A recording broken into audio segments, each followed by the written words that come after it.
یسوع مسیح تو وہ ہستی ہے، وہ خدا ہے جس کے کہنے سے ہی مردہ لازر جو ہے وہ قبر سے باہر آ جاتا ہے، تو پھر ہاتھ رکھنے کی کیا ضرورت پیش آ رہی تھی؟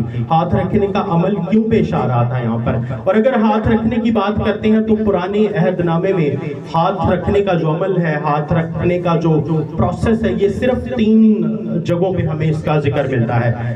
ایک جب کسی کی آرڈینیشن کرنی ہوتی تھی، جب کسی کو مخصوص کرنا ہوتا تھا، جب کسی بادشاہ کو یا کسی خدا کے خادم کو یا کسی کاہن کو یا کسی کو خداوند کی خدمت کے لیے مخصوص کرنا ہوتا تھا تو اس کو ہاتھ رکھ کے مخصوص کیا جاتا تھا۔ اور دوسرا، خداوند کے لیے جب کوئی قربانی کی جاتی تھی تو جب قربانی کا عمل ہوتا تھا تو ہاتھ رکھ کے اس قربانی پہ اور دعا کی جاتی تھی یا جو بھی پروسیس تھا اس وقت ہاتھ رکھا جاتا تھا۔ اور تیسری بار جو ہاتھ رکھا جاتا تھا، تیسری بار بھی اس میں ہاتھ رکھنے کا جو عمل ہوتا تھا وہ یہ ہوتا تھا کہ یہاں پہ لکھا ہے کسی کو مخصوص کرنے کا، اور پھر اس کے بعد قربانی پر برکت دی جاتی تھی، اور اس کے بعد جو تھا جب برکت کے لیے کسی کو دعا کی جاتی تھی، جب جیسے ابراہیم نے برکت دی، اس کے بعد یعقوب نے برکت دی، اور جب کسی کو برکت دیتے تھے تو تب ہاتھ رکھنے کا عمل جو تھا وہ ہوتا تھا۔ اور نئے عہد نامے میں صرف غالباً ایک ہی بار ہاتھ رکھنے کا عمل جب پطرس کی سانس پر شاید دعا کی تھی تو وہاں پر ہاتھ رکھا تھا، ایسے ہی عجیب تو نہیں، تو وہاں پر ہاتھ رکھنے کا عمل تھا۔ اب یہ لوگ یا تو ان کا کوئی ایمان میں کمی تھی یا ان کے ایمان کی کوئی کمزوری تھی جو یسوع مسیح کو ہاتھ رکھ کر دعا کرنے کا کہہ رہے تھے۔ اب اس اندھے کو پکڑ کر اس گاؤں کے لے کر آئے، منت کی اور اسے چھوئے، اس اندھے کا ہاتھ پکڑ کر اسے گاؤں سے باہر لے گیا۔ اب یسوع مسیح نے انسٹنٹلی وہاں پر معجزہ نہیں کیا، یسوع مسیح نے اس اندھے کا ہاتھ پکڑا اور اسے اس گاؤں سے باہر لے آئے۔ یہ لکھا ہے کہ اسے اس گاؤں سے باہر لے آئے۔ اب اس گاؤں سے باہر لے آئے، ہاتھ پکڑ کے اس اندھے کا اس گاؤں سے باہر لے آئے۔ اور یہاں پہ بھی ایک عجیب چیز دیکھنے کو ملتی ہے کہ جب اس اندھے کا ہاتھ پکڑ لیا تھا تو یسوع مسیح میں تو قوت تھی، یسوع مسیح میں قدرت تھی کہ اس کے ہاتھ پکڑنے سے ہی اس اندھے کو انسٹنٹلی شفا پا جانی چاہیے تھی، لیکن یسوع مسیح نے اس کے ہاتھ کو پکڑا اور اس کو اس گاؤں سے جو ہے وہ باہر لے گئے۔ اس کو جب اس گاؤں سے باہر لے گئے اور اس کی آنکھوں میں تھوک کر اپنے ہاتھ اس پر رکھے اور اس سے پوچھا، کیا تو کچھ دیکھتا ہے؟ اب یسوع مسیح ہاتھ پکڑ کے اس کو گاؤں سے باہر لے آئے ہیں۔ یا تو میں سمجھتا ہوں کیونکہ اس کا کوئی مجھے ملا نہیں کہ کیوں اس طرح سے ہوا، کیا ہوا، گیس کر سکتا ہوں۔ گیس یہ ہے یا تو اس گاؤں میں بہت سے نیگیٹیو لوگ رہتے ہوں گے یا اس گاؤں میں بہت سے منفی سوچ کے لوگ رہتے ہوں گے۔ جب یسوع مسیح کو یہ ضرورت پیش آئی کہ اس کا ہاتھ پکڑ کے باہر لے آئے اس کو، اس لیے شاید ہو سکتا ہے کیونکہ یسوع مسیح تو وہیں پہ جب جو کوئی بھی معجزے کے لیے آتا تھا تو یسوع مسیح وہیں کھڑے کھڑے معجزہ کر دیتے تھے اور ان کی معجزانہ قدرت اسی ٹائم کام کرتی تھی۔ لیکن یہ ایک واحد 2 معجزے ہوئے ہیں جب یسوع کو اس گاؤں سے ایک تنہا ایک اکیلی جگہ پر لے جا کر معجزہ کرنا پڑا۔ یہ کیوں ہوا، کیا ہوا، اس کی کوئی ڈیٹیل نہیں مجھے کچھ مل پائی، لیکن صرف گیس یہی ہے، ہو سکتا ہے وہاں پر کوئی نیگیٹو لوگ ہو، کیونکہ بعد میں خداوند نے اس علاقے پر افسوس بھی کیا کہ جو معجزے اور جو کام تجھ میں دکھائے گئے، اگر یہی معجزے یہی کام سدوم اور عمورہ میں دکھائے جاتے تو وہاں کے لوگ شاید توبہ کر لیتے، وہاں کے لوگ شاید یسوع کو خدا کو قبول کر لیتے ہیں۔ پھر اس نے نظر اٹھا کر کہا، میں آدمیوں کو دیکھتا ہوں۔ یسوع مسیح نے اس کی آنکھوں پر تھوک کر اس پر ہاتھ رکھے اور اس سے پوچھا، کیا تو کچھ دیکھتا ہے؟ اب اس اندھے کو جو تھا اس نے نظر اٹھا کر کہا، میں آدمیوں کو دیکھتا ہوں۔ ابھی ویژن کلیئر نہیں ہوا، یسوع کو دیکھ نہیں پا رہا، وہ ابھی بالکل اس کو وہ کہتا ہے کیونکہ مجھے چلتے ہوئے ایسے دکھائی دیتے ہیں جیسے درخت۔ یعنی کہ یہ اندھا جو تھا بچپن کا اندھا نہیں لگ رہا، جنم کا اندھا نہیں لگ رہا، کیونکہ یہ آدمیوں اور درختوں میں فرق کر سکتا ہے۔ یہ ہو سکتا ہے آگے کسی بیماری کی وجہ سے یا کسی مشکل کی وجہ سے یا کسی اور ٹینشن کی وجہ سے اندھا ہو گیا ہو، کیونکہ یہ آدمیوں اور درختوں میں فرق کر رہا ہے۔ اس کو پتہ لگ گیا کہ یہ درخت ہیں، یہ آدمی ہیں۔ اب وہ کہتا ہے کہ میں دیکھ نہیں پا رہا، لیکن میں صرف مجھے چلتے ہوئے ایسے دکھائی دیتے ہیں جیسے درخت۔ پھر اس نے دوبارہ اس کی آنکھوں پر اپنے ہاتھ رکھے۔ اب یسوع مسیح کو دوبارہ سے محنت کرنی پڑی یہاں پر۔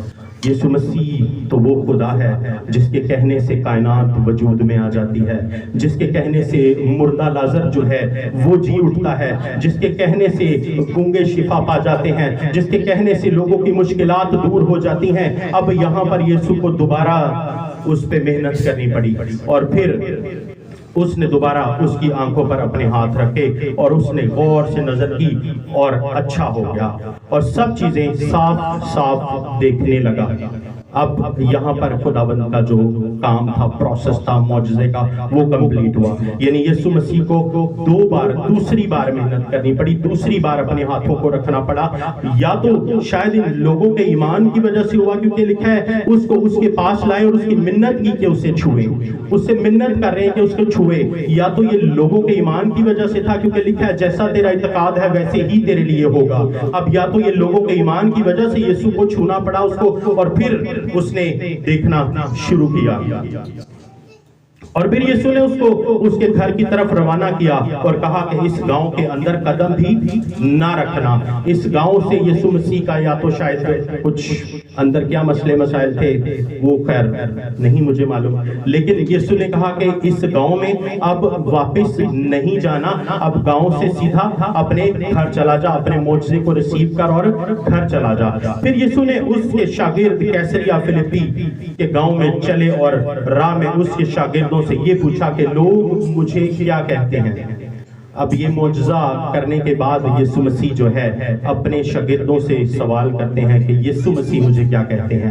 بنی اسرائیل میں عموماً جو لوگ ہوتے تھے وہ ربیوں سے سوال کیا کرتے تھے، ربیوں سے پوچھا کرتے تھے، اور یہ ربی یہاں پر اپنے شاگردوں سے پوچھ رہا ہے، یہاں پر اپنے جو ان کے اسٹوڈنٹس ہیں، جو ان کے شاگرد ہیں، ان سے پوچھ رہا ہے کہ لوگ مجھے کیا کہتے ہیں۔ انہوں نے جواب دیا کہ یوحنا بپتسمہ دینے والا، اور بعض ایلیا، اور بعض نبیوں میں سے کوئی۔ اس ٹائم یوحنا بپتسمہ دینے والے کی جو شہرت تھی، ان کی جو اس ٹائم فیم تھا، وہ اس ٹائم عروج پہ تھا، تو بعض لوگ سمجھتے تھے کہ یہ شاید یوحنا بپتسمہ دینے والا ہے، یا یہ اور کوئی نبی ہے، یا یہ ایلیا ہے۔ اس نے ان سے پوچھا لیکن تم مجھے کیا کہتے ہو؟ پطرس نے جواب میں کہا تو مسیح ہے۔ اب پطرس کا ویژن کلیئر تھا، اس کو درخت اور آدمی نظر نہیں آ رہے تھے، پطرس کو صرف یسوع نظر آ رہا تھا۔ اس نے کہا تو خدا کا مسیح ہے۔ پطرس بالکل کلیئر تھا، اس کا فوکس اپنے یسوع کی طرف بالکل کلیئر تھا۔ اس نے کہا تو زندہ خدا کا بیٹا ہے، تو خدائے قادر ہے، تو ابدیت کا باپ اور سلامتی کا شہزادہ ہے، تو عجیب مشیر خدائے قادر ہے، تیرا پیدا ہونا عجیب ہے، تیرا اس دنیا میں رہنا عجیب ہے، تیرے معجزات عجیب ہیں، تیرا مر جانا عجیب ہے، اور تیرا جینا جی اٹھنا عجیب ہے۔ تو خداوند کو یسوع کو پطرس جو تھا وہ پہچان چکا تھا، اور پطرس سے پوچھا بھی اسی لیے گیا تھا۔ یسوع نے جب پیچھے لوگوں کے ایمان کو دیکھا کہ یہ لوگ تو ابھی تک ان کے سامنے اتنے معجزے ہوئے ہیں، ان کے سامنے اتنے جو عجیب غریب کام ہوئے ہیں، لیکن یہ لوگ نہیں ابھی تک پہچان پا رہے میرے لوگ جو میرے ساتھ میرے شاگرد ہیں یہ مجھے پہچان پا رہے ہیں یا نہیں۔ لیکن پطرس نے کہا تو خدا کا مسیح ہے، تو خداوند کا اکلوتا بیٹا ہے جو اس دنیا میں ہمارے گناہوں کی خاطر بھیجا گیا، تاکہ ہم نجات پائیں، تاکہ ہم زندگی پائیں، تاکہ ہم قوت پائیں، اور ہم اس زمین پر ایک خوشحال اور ایک خوش نصیب اور ایک اچھی لائف جو ہے ہم اس زمین پر گزار سکیں، صرف یسوع مسیح کے جان دینے کے وسیلہ سے۔ اب ہوتا کیا ہے، سلسلہ کیا، مسئلہ کیا ہے؟ ہم لوگ ابھی بھی پریشانیوں میں ہیں، مشکلات میں ہیں۔ کیوں؟ کیونکہ ہمارا ویژن کلیئر نہیں ہو پا رہا، ہم اس اندھے کی طرح فرق نہیں کر پا رہے۔ ہم نے یسوع مسیح کو بالکل لیمیٹڈ کر کے رکھ دیا، بالکل چھوٹا بنا کے رکھ دیا۔ اکثر کرسمس پہ لوگ چرنی میں چھوٹا سا یسوع مسیح ڈال کے رکھ دیتے ہیں۔ ہم نے اپنی سوچ میں بھی یسوع مسیح کو بالکل لیمیٹڈ کر کے رکھ دیا۔ ہم اپنے کاموں میں اتنے مگن ہو ہو جاتے ہیں کہ ہم یسوع کو پہچان نہیں پا رہے کہ یسوع مسیح کیا ہستی ہے، یسوع مسیح کیا ہے ہمارے لیے، اس کا مقام کیا ہے، یا شاید ہم سن کے پک چکے ہیں کہ یسوع مسیح کے معجزات کاموں کو ہم نے صرف ایک روٹین بنا لیا ہے، ہم اس کو پراپرلی پرسیو نہیں کر پا رہے، پراپرلی اس کو دیکھ نہیں پا رہے، ہمارا ویژن جو ہے وہ ابھی تک کلیئر نہیں ہو پا رہا، اور ہم مشکلات میں ہیں، ہم پریشانیوں میں ہیں، اور ہم پریشانی میں تب آتے ہیں زیادہ جب ہم اپنی لائف کو کمپیئر کرنا شروع کر دیتے ہیں، جب ہماری زندگی میں کمپیریزن آنا شروع ہو جاتا ہے، جب ایک دوسرے کی برکات سے ہم اپنی برکات کو کمپیئر کرنا شروع کر دیتے ہیں۔ مجھے خدا نے زندگی دی ہے، مجھے سانسیں دی ہیں، مجھے ایک اچھی ہیلتھ دی ہے، ہو سکتا ہے کسی کے پاس یہ نہ ہو، پھر کمپیریزن شروع، میرے پاس یہ چیز ہے اس کے پاس یہ نہیں ہے۔ آج کا انسان جو ہے، آج کے بچے بڑے دیکھ لیں، ہر ایک انسان کمپیریزن کی لائف جی رہا ہے، مقابلے کی زندگی چل رہی ہے، رشتہ داروں میں مقابلہ ہے، دوستوں میں مقابلہ ہے، فیملی میں مقابلہ ہے، اور یہ مقابلے کی جنگ کرتے کرتے ہم مایوسی کی طرف نکل جاتے ہیں، مایوس ہو جاتے ہیں، اور پھر ہم جو ہے پہچان نہیں پاتے۔ لیکن آج کی صبح میں آپ کو ایک خوش خبری یہ دینا چاہتا ہوں کہ ایک شخص بنام یسوع مسیح جو اس دنیا میں ہمارے گناہوں کی خاطر آیا، وہ زندہ خدا کا بیٹا، وہ مجسم خدا اگر ہماری زندگیوں میں ہے، اگر ہمارا ویژن کلیئر ہے، ہمارا فوکس کلیئر ہے، ہم اس زندہ خدا کو کلیئرلی دیکھ رہے ہیں، ہم اس یسوع مسیح کو ہم نے اپنی زندگیوں میں ریسیو کر لیا ہے، تو یقین جانیے یہ تمام چیزیں ہمارے پیچھے آنا شروع کر دیں گی۔ حالات آتے ہیں، پریشانیاں آتی ہیں، مشکلات آتی ہیں جو ہمیں ہمارے فوکس سے ڈسٹریکٹ کر دیتی ہیں، ہمیں ہمارے جو مقصد ہوتا ہے اس سے ڈسٹریکٹ کر دیتی ہیں۔ ہم ہر سال ارادہ کرتے ہیں کہ میں اس سال کچھ ایسا کروں گا، 2-4 دن گزرتے ہیں، 3-4 دن گزرتے ہیں، لائف پھر وہی روٹین میں آنا شروع ہو جاتی ہے۔ میں ہر سال ارادہ کرتا ہوں اس سال میں سمارٹ ہونے کی کوشش کروں گا، 3-4 دن پھر اس کے بعد وہی روٹین، کھانا پینا، جنک فوڈ، وہی چلتا رہتا ہے۔ کیوں ہوتا ہے یہ سب؟ ہم اپنے فوکس سے ہٹ جاتے ہیں، ہمارا فوکس نہیں رہتا۔ ہمیں خدا نے اس سال، ہمیں آج کی صبح، ایک نئی صبح ہماری زندگی میں رکھی ہے، خداوند نے ایک اور سال ہمیں دیا ہے، ایک اور سال ہماری زندگی میں دیا ہے، تو ہمیں اس طرح نہیں ہے مل گیا یہ سال، اس کا کوئی خاص منصوبہ ہے، اس کا کوئی خاص ارادہ ہے جس کو ہم نے پورا کرنا ہے۔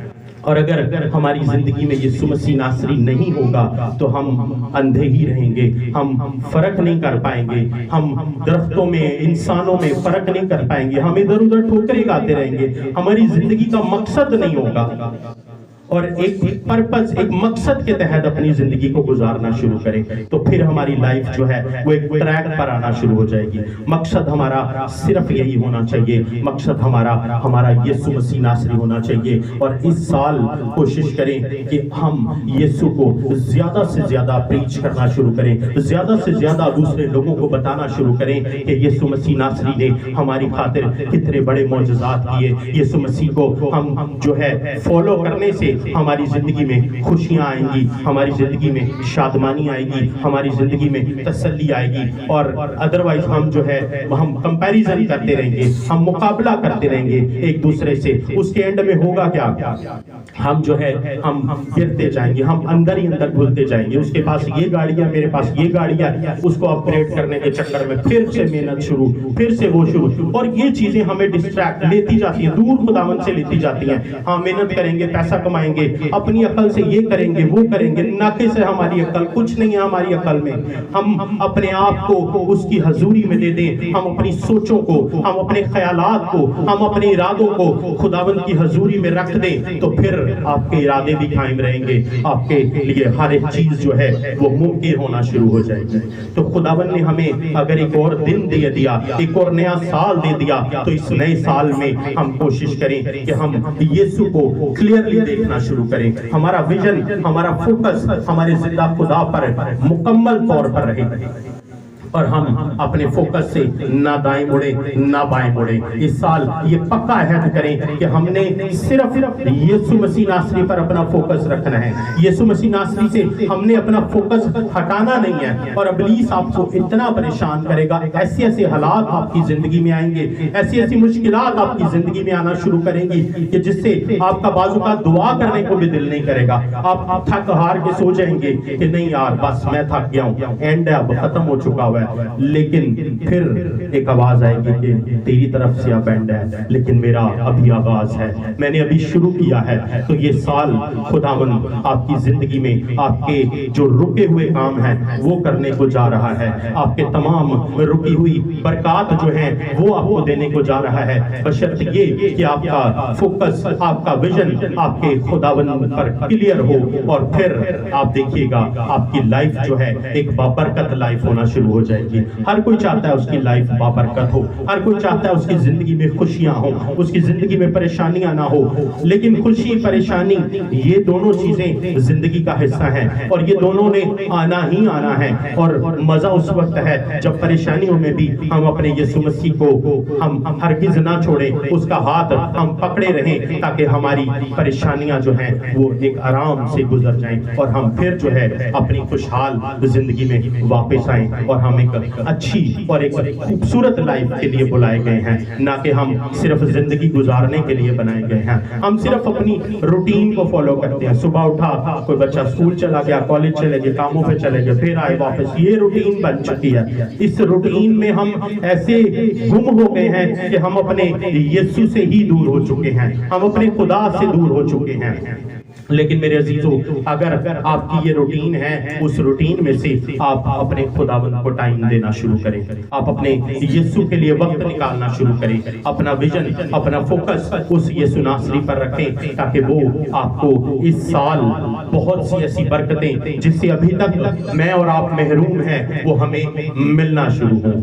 تو اسی خیال کے ساتھ میں آج کا جو میسیج ہے اس کو وائنڈ اپ کروں گا کہ ہم اس سال جو ہے اپنا فوکس, اپنا جو نظریہ, اپنا سوچنے کا طریقہ بدلے اور ہمارے تمام خیالات, تمام سوچوں کا جو مرکز ہے وہ صرف یسوع ناصری ہونا چاہیے. خداوند آپ کو برکت دے.